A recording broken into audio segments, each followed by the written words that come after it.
We think most investors would agree that financial markets and volatility go hand in hand. We also believe that over long periods of time, the expected returns of stocks and bonds are positive.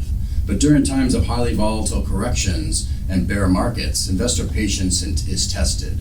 Larger equity market declines, like when the S&P 500 declines 15 to 20% or even more, often play out over several months, not just weeks.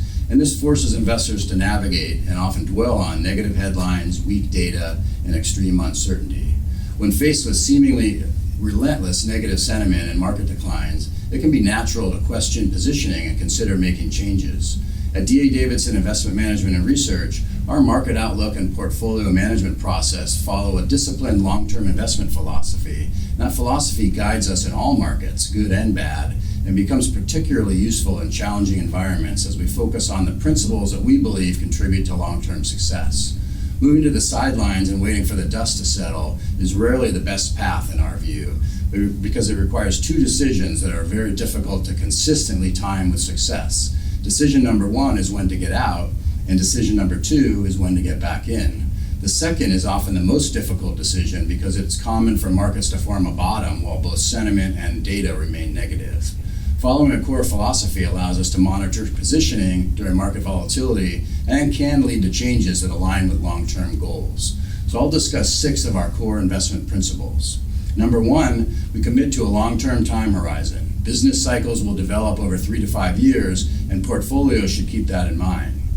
Number 2, set portfolio and asset allocation goals. This means establishing target weights for asset allocation, equities and fixed income, and other asset classes. With equities, it's an awareness of weightings across sectors and individual stocks. And modest changes can be appropriate, including adjusting targets for equities versus bonds, or within equity sectors to lean more defensive or lean more cyclical. Number 3, prioritize high-quality assets. For fixed income, focus on investment-grade issuers with solid cash flow. And for equities, it's companies with market leadership, strong management, and a demonstrated record of success.